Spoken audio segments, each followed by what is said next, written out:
Alrighty, welcome back. Episode 11 of the Seattle Kraken franchise. Between episodes 10 and 11, last episode I did the trade deadline.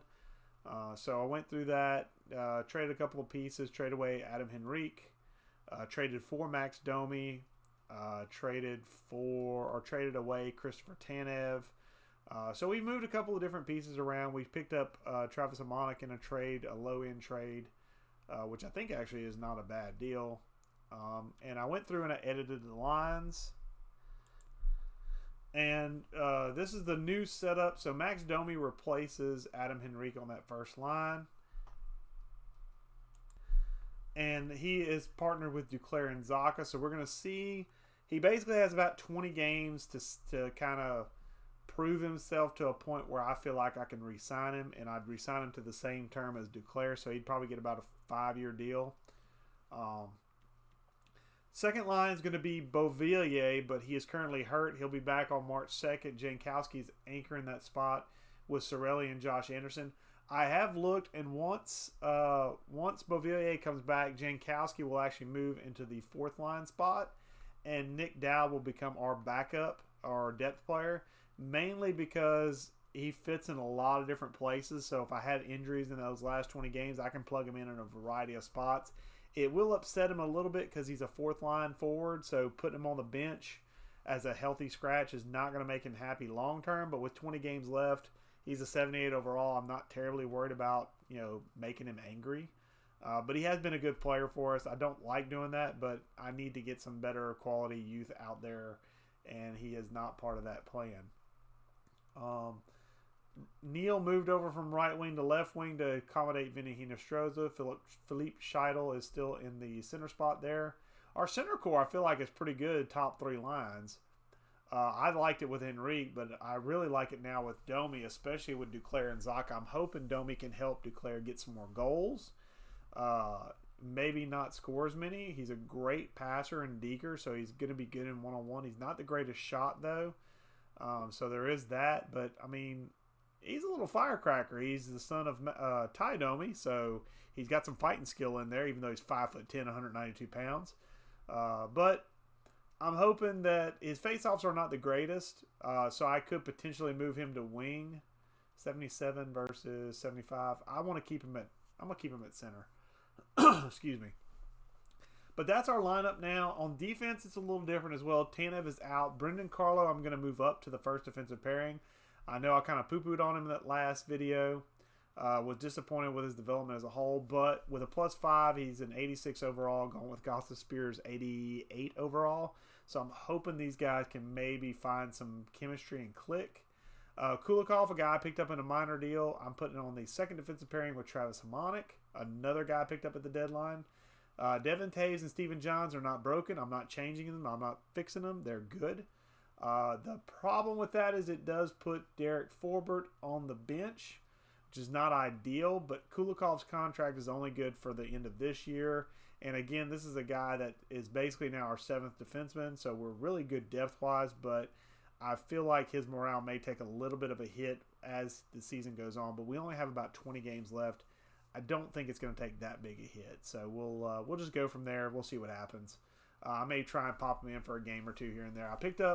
I moved up Gabriel Bork from the AHL squad, basically a placeholder guy. I'm hoping he doesn't see the ice. If he does, we might be in a little bit of trouble, but he's a guy who can get it done in a pinch. He's got a decent shot, he's decent all-around attributes. He's nothing spectacular, but at a 77 overall, I'm not expecting anything spectacular. I'm expecting him to fill in. It says line 2, but I'll plug him in wherever he needs to plug in to finish out the cycle. He'll go back to the AHL at the beginning of next year. He's signed through next year. So that's pretty much our game plan right now. Is basically we're just going to finish the season out. Depending on what happens, we will look at awards, look at stats, things of that nature for our team. And if the AHL makes the playoffs in the next video, I'll look at the AHL playoffs. If they don't, I'll probably just stop it either way, and then I'll do some scouting and stuff leading up to the next draft. Depends on how the AHL squad is going. AHL wise, let's take a look-see actually. Where are we at in the AHL? We are, okay, we are definitely in a playoff spot. We have 75 points. We're the Aces. Second in that North Division of the AHL. So it looks like the AHL may make the playoffs, but you don't want to count your chickens before they're hatched. So we'll just kind of, go from there. We'll see how it plays out. Also, because of all the trades, my lines got messed up, including my goalies. By the numbers of my two loss ratio, Aiden Hill should be in net for us right now for the NHL squad, and Scott Darling, our backup in the AHL, should be in net for at least one more game, one more loss before I swap in Connor Ingram. So that I've got that set up. I had to look at that and do the math on that. So I want to make sure those guys were right and make sure the routine's in place going forward. So back to the calendar. We're done with the trade deadline. It's pretty much for the Kraken. Not a lot of hope, but you never know. Maybe they run off a string of wins and overtime losses, but I doubt it very seriously. So we'll just kind of move on with that. Beauvillier's fully healed. That's awesome news. Jankowski's going to come off. Beauvillier's going to go on. And then Jankowski's going to come down here and anchor that fourth line. He is a good face-off guy. 80 face-off. So, I mean, he will be good on that fourth line. And also, on a side note, he is also going to be on the penalty kill, which he is very, very good at. This line now is a very good PK line. It's a +5. I dig that. So, we'll... 5-1 win. Wow, okay. There we go. What about the AHL? Did they lose? Okay, so I need to replace Scott Darling with Connor Ingram. Get in there, buddy. All right, so back to the NHL squad, and we can go 2 games. We can go 2 games for each. So we can go to here, and depending on what happens, we'll see what goes on. So we lost 5-1. That's just fitting because we are Jekyll and Hyde like that. Logan Stanley's fully healed for the AHL. Yeah, definitely want to get him back in the mix. But who do we bench now? Oh, boy. Who do we bench now? Oh, man, that's a tough call. I'll bench Jordy Ben. I'll bench Jordy Ben because I'd rather have the youth playing than the veteran guy. Okay, so we lost... We had a 5-1 win, gave us a little bit of hope, a glimmer of hope, and then we just completely wrecked it on the shores of reality with Aiden Hill's terrible performance in 2 straight games to put Mers Lincoln's back in net. Let's see. Do we need to change? Oh, do we need to change goalie? No, we won. Okay, we're at 24. Okay, yeah. That's why I usually go to the calendar before I decide those things. So, all right, let me flip back. Dang, 8-0 win? Jesus. Nice job, Carter Ingram. Or Connor. I keep calling him Carter. Sorry, Connor Ingram. All right, let's see if we can get on track. Oh, 3-0 win. That's good. Burnaby player Zach Trotman. That's a defenseman. Well, that's actually good. Jordy Ben, get back in there. Jordy Ben took you off the first line. We're going to put you right back on it. Substituting all lines and both. I don't care. Left-handed shots or left-handed shots. Whatever. Okay. So Mers Lincolns comes in, and I'm probably butchering that name. I'm sorry, Elvis. Elvis has entered the building though. 2 straight shutouts. Okay. Okay, I see you. I see you, Elvis. Okay, shootout loss, shootout win, so that's okay. So, okay, so 1-1. Okay, so we can go to Ottawa here. Okay. 4-3 shootout loss, 1-0. Man, that's a tough loss. That is such a tough loss. 1-0. Come on, offense. You couldn't do anything for your boy? He played a hell of a game right there. Shootout loss, so that would have been nice to have more of those during the season. 3-1 win, 4-3 win. Okay. AHL's making the playoffs. I'm going to go ahead and say it now. AHL's probably is just about definitely going to make the playoffs. Okay, there's a second loss for Elvis. After 2 really good games. That is so disappointing. Defense really let you down. Your save percentage is coming up, though. Maybe you crack 900? Maybe. Oh, no. Probably not. Aiden Hill's back in for 2. Don't need anything here. We still haven't lost. We haven't lost a game with Connor Ingram back in net. So we'll keep right on trucking along. So 1 and 2. Let's get to there.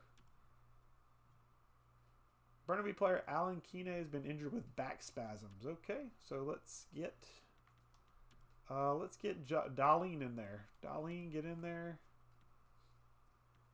Yep, Darlene, get in there. All right. I'm hoping you get better because you've been very disappointing as well. Edit lines. Who's out? Who's out here? Oh no! Shane Gothespear is out. Forbert, get in there. Oh, now I gotta mess with all this stuff. Shootout. Oh gosh, he was in the shootout. Who's in the shootout? Domi, Duclair. Oh, get Beauvillier in there. What the heck is my defenseman taking shots? Come on now, Beauvillier, get out there. Yeah, I did that already. Thanks. Okay, bye. 11-2. Jeez. Zach Trotman's fully healed. So now I got to ask myself, let me look. Well, Zach Trotman's a right-handed shot. I want a right-handed shot out there whenever I can on the right point. So, excuse me. Anaheim is placing Nicolas Delorier on waivers. Well, let's take a look see at Mr. Delorier. He's a fourth-line forward. He's a grinder. No, not for forward line 1. Sorry. Decline? Y'all can have that. Okay. So, 11-2 and 5-3. Not the greatest of W's, but hey, W's are W's.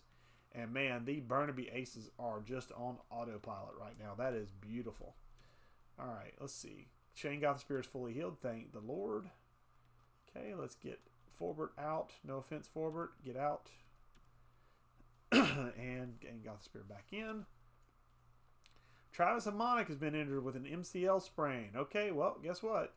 It's a good thing we've got a high-quality top 6 defenseman on the bench. Get out there. That's rough. 5-2 loss. Logan Stanley out with a mild concussion. Whoa, the injury bug is just jumping us now. My gosh. Jordy Ben, get back out there. 2-0 win. Okay. Okay. So, shootout loss. Still, Connor Ingram is on lockdown right now. So, Aiden Hill's got one more loss in the book. So, we're going to go here. Okay. These are actually... Okay. I'm going to back out of the calendar real quick. Let's just take a look-see real quick. We're 8 points back. We were like 13? We were 13 points back. We've cut the deficit in half. The Oilers do have a game in hand, though. So they've got more games they can catch up with. We've got a lot of catch up to do. But realistically, we'd have to go on a serious, like, we'd have to go like 7 or 8, 0-2. And Edmonton would kind of have to tread water for us to catch them. Because our problem is in the losses, overtime losses. I mean, if we had as many overtime losses as they did, we'd be right there with them. Because we're 6 points back. That hurts. So, oh man, that hurts. Okay, so, but Calgary's in our division. We could leapfrog Calgary. Calgary's fighting for that spot too. So I tell you what I might do. I think what I'm gonna do for those games is I'm gonna skip the Burnaby Aces and just check on it. 5-3 win. Yeah, Connor Ingram is on autopilot. I think because these are big games, I think I'm gonna jump in. I'm gonna do a slow sim. Let me pause it real quick. I'm gonna get my ugly mug out of the way because I want y'all to see everything. So there we go. All right, so just starting out. Let's increase the speed. All right, so we're at home playing Calgary. This is a big game for us. This is a big game for us. Basically, if we lose either of these next two, we can pretty much stick a fork in us. So let's see what happens. Give up the power play immediately, and we score. Philippe Scheidel scores on Jacob Markstrom.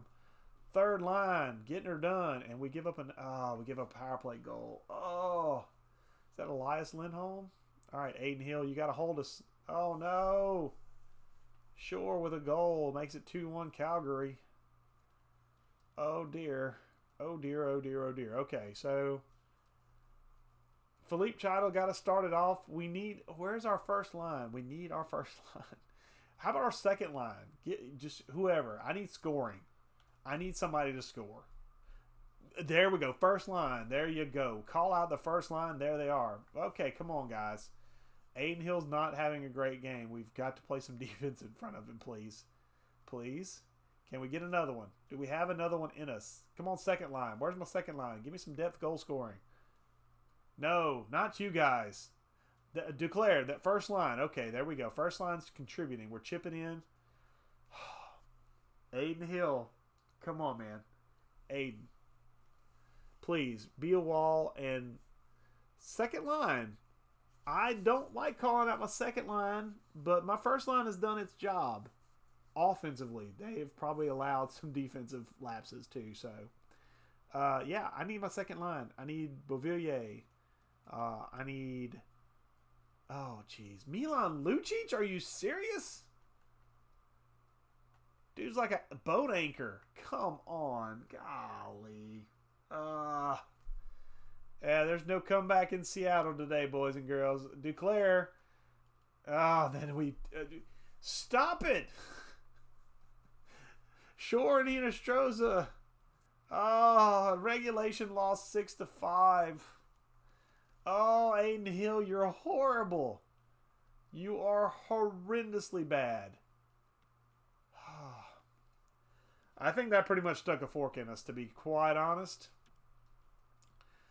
But I tell you what I'm going to do. I'm going to go ahead and I think what I'm going to do is I'm going to make the executive decision. I'm going to run with Merz Lincolns the rest of the way. Aiden Hill's not going to see the net again anytime soon. So, but I do still want to jump in here because I don't know why, to be honest, but I'm going to jump in. This will be the last game I watch, though. And then I'll put my ugly mug back up for the remainder of the season. This was our hope spot. We're an away game.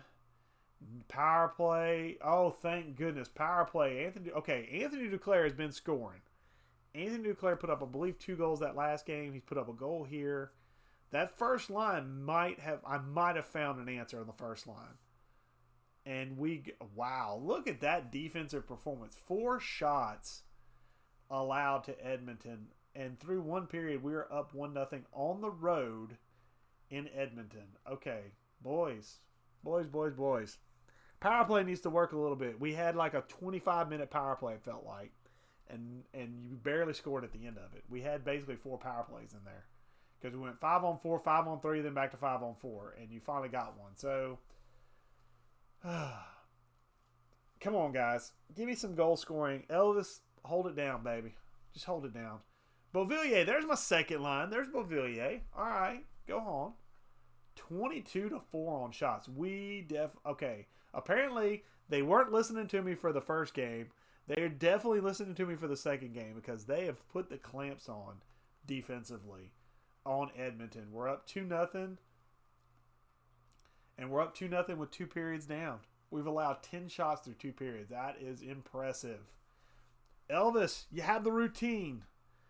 Most dangerous lead in hockey, 2 goals. Come on, defense. Lock it down for me. Come on, defense. Or put another one up there. Give me 3-0. Give me... There we go. James, the real deal, Neal. 3rd goal. All right, there's Leon Draisaitl. That's okay. Back to 2. Okay, Leon Draisaitl's good. That's 1. Okay, I just don't want to see another name up there. Don't show me that other name. You know who I'm talking about. I'm not going to say it.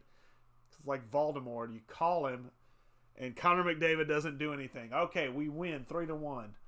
Elvis locks it down. Allows 1 to Draisaitl, but otherwise, a stout defensive performance. Okay. So, let me do the math here. Let's do some math and I'm going to go back on camera here. So, give me a second. Boom. All right. So, okay. Math-wise, we're 12 points back. Yeah, that's not happening. 12 points back with 6 games. We would have to win every single game, and they would have to lose every single game to catch them. Dang, the Flames went on literally got on fire. Okay. I was within striking distance of the Flames, and then they took off. Okay. So, I'm not chasing the Oilers anymore. I'm chasing the Flames. Okay, that's not good for me. I could catch the Oilers, I felt like. I don't think I'm catching the Flames. So, I'm pretty sure this season's over. But Elvis is going to play out the rest of the string. I want to see... at the end of the season, I'm going to look at some stats. I mentioned that at the beginning. So I'll tell you what, let's see. Burnaby still at 24. Connor Ingram, hold it down, baby. Kine is fully healed. Okay, Darlene can come out. Kine can go right back in. All right, how we doing? W's. My goodness gracious, that's beautiful. All right, doesn't really matter. I'm not subbing out Elvis. It doesn't matter. Logan Stanley is available. I tell you what, I'm going to take out McDermott, and I'm going to put Logan Stanley down here. And I'm going to flip the two. And I'm just going to put Jordy Ben down there and take the -3 hit. That's fine. 5-3 loss. Okay, whatever. Let's see. Loss W. Okay. Good sim Detroit 2-1 win. Elvis is playing pretty decent to end out the stretch. I will say that. Okay. I am going to swap out Connor Ingram. He had a wonderful run, but I want to give him a little bit of a break before the playoffs, so I'm going to let Darling play the rest of the string. 923 save percentage. Man, I wish I was getting that in the... Oh, I wish I was getting that in the NHL. Okay.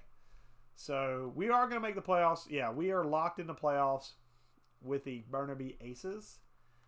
So that is a no doubt. We will be in the playoffs. There is no doubt. So the AHL. So next episode, we will watch some AHL playoffs like I've been doing. I'll do slow sims for that as well and play around with lineups and stuff. And we'll go through round by round. I'll probably do that way. Depending on how long they are. We'll see. But definitely going to stream AHL playoffs. So we will get to see some playoff action next episode. But not with your Seattle Kraken. Sorry. How far am I back? Let's see. Pacific. Yeah, the Flames have locked it up with 93 points.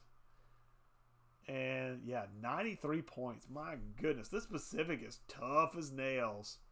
Wow. Okay. So yeah, we're just gonna. I tell you what we're gonna do. We are just gonna go right here because I'm not gonna sub out Darling before the end. Dmitry Kulikov is out with a concussion. So we'll sub in for him real quick. Forbert. Wait, Forbert's out there. Who's... Oh, no.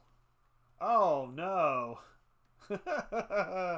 Okay. Well, you know what? It's a lost cause anyway. Who's scratched? Who's got the better defensive awareness? Okay, tell you what. Nick Dowd. I think you might be the guy. Yeah, Nick Dowd. You know what? Take one for the team. Take one for the team. Thank you, sir. Appreciate you. Okay, Dimitri, look, you got 2 games. You know what? That's a team player right there. Nick Dowd, thank you. Nick Dowd, that was awesome. That was beautiful. Thank you. Appreciate that. That's the kind of thing that's going to get you re-signed in the offseason right there. Taking one for the team right there. All right, so let's exit out. All right, so we finished the year off 40, 38, and 4, 84 points. That is second to last in our division, but if you look at our division, it is a monster. I mean, the Ducks, the Kings, the Golden Knights, and the Canucks all finished with 100-plus points. We had 40 wins and still finished 7th in our division. That is, whew, that is rough. We are 1, 2, 3, 4, 5, that's the funny part. Take a look-see at the Kraken here. 84 points. You go to the Central, which is the other division that shares the wild cards with the Pacific, and that would put us tied for 4th in their division. We'd still be out of the playoffs, but still. I mean, okay, that was a tough division. It's tough. This is not going to be an easy fight. So, some things I want to look at. I don't really want to look at the team stats because It was bad. Let's be real. It was pretty bad, right? I mean, we don't need to look, but we'll look. I'll show real quick. All right, the Kraken. What was our weakness all year? Goaltending. Goaltending and defense. We scored. We scored a lot. Scoring is not our problem. I don't feel like scoring is our problem. In fact, actually, I want to look at the entire league. What's our scoring? So 1, 2, 3, 4, 5, 6, 7, 8, 9, 10, 11th. We were 11th in the league in scoring goals per game. And Winnipeg, the other team that's not in the playoffs that also scored a lot, they were 5th. But their goaltending, again, bad. So whenever you look, so we were, 1, 2, 3, 4, 5, 6. Yeah, we were the 7th worst goals allowed. And we were, 11th best in goals for. So scoring's not a problem. Defense is. And we have a defensive coach. That's not good. Okay, power play came up to 17%. That's okay. W. 81.2. That was pretty solid. How was that in the league, though? 1, 2, 3, 4, 5, 6, 7, 8, 9, 10, 11, 12, 14, 16, 17, 18, 19, 20, 21. Oof, okay. Not as good as I thought, because apparently we were 21st. Okay. So maybe we need to tune it up a little bit. I don't want to look at the power play, because that's going to be let's just go from the bottom. 1, 2, 3, 4, 5, 6, 7, 8. Calgary had, oh my gosh, we had a better power play than Calgary. And look, how does that happen? 2.77 goals for they allowed more than they scored, and they had that many points. How does that happen? How does that happen? I must know. Anyway, player stats. So forwards. Let's organize it by goals scored. Sorelli had the most goals for us with 27. James the Real Deal Neal had 25 goals from a third line spot. My friend, you are going to be on this team next year. I hope you don't falter too bad. Okay, Duclair, third in the team in scoring, and at the trade deadline, I believe he had like 13 goals. So he scored 11 goals in 20 games. So the addition of Max Domi, I think, was a positive for Mr. Duclair. He definitely felt better with Domi by him versus Adam Henrique. Beauvillier, Josh Anderson. The second line is beautiful. The third line is honestly beautiful. Hinostroza 20 goals from the third. We have tons of depth scoring. We just need to stop the puck from going in the net. That's the only problem we have right now. I mean, 1, 2, 3, 4, 5, 6. We have 7 guys with 20 or more goals. That's ridiculous. I think. Let's look at the Tampa Bay Lightning. Oh, jeez. Oh, that hurts. 2, 3, 4, 5. They have 5 guys. Now, granted, one of them basically is 2 of our guys, but still. I mean, they only have 5 guys that scored that. Who else was good? Vancouver. 2, 3, 4. They have 4 guys that scored 20 or more goals. Vegas, 1, 2, 3, 4, 5. They have 5. Now they have 2 guys that are really close. So even if I count those guys, 3, 4, 5, 6, they have 7. They're tied with us. We have the goal scoring. We are right there goal scoring wise. I don't feel like we need to tinker a whole lot. Let's see. Let me go Max Domi here. Okay, let's look at Max Domi. I want to look at his stats. Okay, we picked him up. In 61 games, he had 20 points, 6 goals, 14 assists. In 20 games, he was a near point-a-game player. 20 games, he had 19 points. That is phenomenal. I may look and see if he wants a contract, because I may go ahead and extend him now. And see if I can offer those contracts now or if I have to wait. But, I mean, you look at that goal scoring and depth, all 3 lines. These are my top 3 lines. 1, 2, 3, 4, 5, 6. 1, 2, 3, 6, 7. 7 of my top 9 forwards are the tops in goal scoring on my team. These are my top 3 lines. Here's a guy on the third line. Now, I will say after Zaka, it falls off a cliff. But still, I mean, you look at these guys, and Domi, look at his stats whenever he was with us.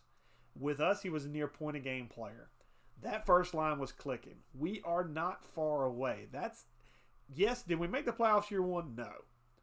But Max Domi, I think, might be our lightning rod. I think he might be a guy we need to go grab and keep. And keep those top three lines together as much as possible. Is James Neal going to have that kind of year again? Probably not. Let's be real. He's 33. He's a top 9. He's probably going to decrease a little bit. He's going to lose some abilities in the offseason. I don't see him mimicking that. But if he can give me half of that, I mean, realistically, I was expecting 15 goals from this guy. At absolute, that's a great year for a third liner. And the dude had 25. He's second on the team. That's huge. So, and Duclair, I definitely noticed, had a pickup. Zaka, I'm not sure if he had a pickup per se. He had 17 goals going into the trade deadline. So he got 4 goals and got some assists. So didn't really contribute a whole lot points-wise, but definitely Duclair liked having Domi on the wing. And that is something I definitely want to keep note of going forward. So I'm not far, but let's look at our defensemen.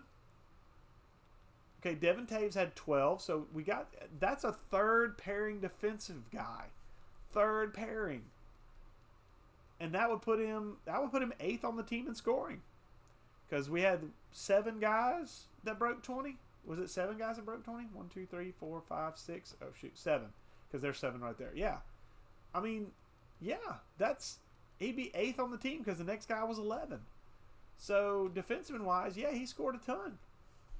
On the third defensive pairing. Man, him and Johns were great. Let's look at a Monic. Post-trade. He had 11 games played. He's a defensive defenseman, so I'm not expecting points. But 1 point, +1. He played okay. I mean, not as good as I wanted, but he played okay. Brennan Carlo did not jump up as much as I'd hoped. Gothisbeer, man, I really want him to succeed because he is really good on offense. But, man, what's the deal? I mean, I need to pair him up with somebody that's super, I feel like super physical. And I thought Carlo would be the guy because he's not a body checker. He's not a fighter. He's decently strong. He's decently aggressive. But pair him up with Carlo. Maybe I just need to look. Okay, let's look at Kulikov's. Okay. He got 8 points in 18 games with us. That's not bad.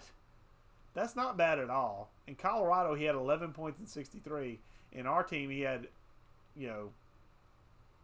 8 and, yeah, wow. That's actually pretty good. He is 30, though, but a guy I may have to consider signing in the offseason. To be fair, I mean, this is a guy I may have to consider putting on that second defensive pairing if he doesn't fall off too bad. But one guy I definitely want to look at. Oh, wait. There's one last stat I got to go look at and be sad about, and that's the goaltending. Let's go hang our heads at the goaltending real quick. Oh, that's horrible. Okay, we done? Yeah, we're done. That was terrible. We need goalies. We need a goalie. We need a goalie. We need a goalie. That's a huge problem. Goaltending. Okay, so before I go too much further, can I offer Max Domi a contract? Max Domi doesn't want an extension. Oh, no. How much does he want? The problem with that is I can't do a hometown discount. He wants a 1-year deal. He wants a 1-year deal. I'm going to wait till the offseason. So that's going to be an offseason deal. We'll deal with that in the offseason. If he'd have been a yes for an extension, I would have gone for it. But because he's a no, I'm going to wait. Dowd's a no too. Jesus. That sucks. Okay, so the first year was not horrible. Wasn't great. We didn't make the playoffs. I mean, we didn't replicate the Golden Knights success. Vegas Golden Knights made it to the Stanley Cup Finals their first year. We did not replicate that. We didn't even make the playoffs. But there's hope. Our top three lines are pretty damn good. If we can get some defense, preferably, or not even really defense, just goaltending. Goaltending is our huge Achilles heel. It's like this huge. Everything else I think is manageable. We just need a netminder that can stop the puck. If we had a guy that had, you know, even like average, let's tell you what, can I look at the entire league here? Is that possible? Yes, it is. Goalies. Okay, let's look at save percentage. Boom. Okay. Let's look at save percentage, and I'm going to focus on the guys that played, minimum of, I can flip this, so bear with me a second. Minimum 25? Minimum 30 games. Let's go 30 games. That's a nice, good chunk of the season, okay? 919, 918, 918, 918, 918. If we had a guy, how'd that jump in there? If we had Frederick Anderson at 908, I'd be willing to bet we'd be in the playoffs. That's a difference of 20 points. Because our best goalies were 888. That's 2% better than what our goalies currently. If we save 2% more shots, we're in the playoffs. With our offense, we're in the playoffs. So definitely in the off-season task number 1, find a netminder. Number 2, find another netminder, because these guys ain't doing it.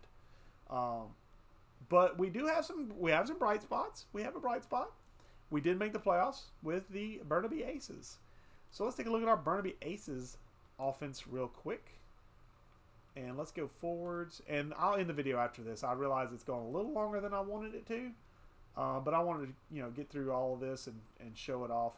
Grachev is a guy I wanted to keep an eye on. He is hopefully growing. We'll look at the growth after this. But the main thing I want to look at, net minding. 923. Now, he's not good enough to play in the NHL, so I'm not saying that it's a correlation. But if we had that kind of net minding in the NHL, that right there, that 1.84, if we had that in the NHL, we'd be in the playoffs. Period. I mean, there's no way to sugarcoat it. If we had that kind of net minding, we would be in the playoffs. We would be hosting a round in the playoffs. I would be willing to guarantee that. But we had 888 goaltending. So we are where we are. And we still finished above 500 with that kind of goaltending. Our goaltending was a sieve. It was a colander. And we still finished 2 games above 500 if you don't count overtime losses. So I honestly think, excepting goaltending, we had an awesome year. I mean, if you look, we finished, even if you had overtime losses in, we finished 2 games below 500. With that bad of goaltending, that's awesome. Because we had god-awful goaltending. So, you know what? It's been a good year. It has been a good year. A couple of tweaks. We come back. If we get Domi back, we get some players back. We throw that top 9 back out there. I feel like most of them will perform to that level. James Neal is going to come back down to earth. But most of those guys are young. They'll perform to that level, if not better. So I think the future's bright. I really do.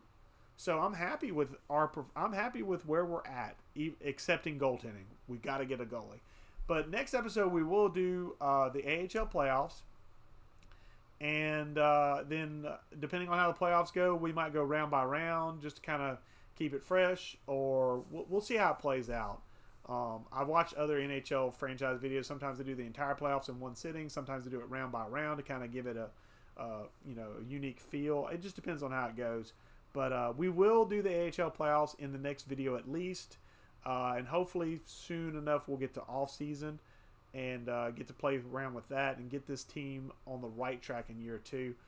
If you watch this video and you liked it, give it a like, give it a thumbs up, subscribe if you're interested to the channels.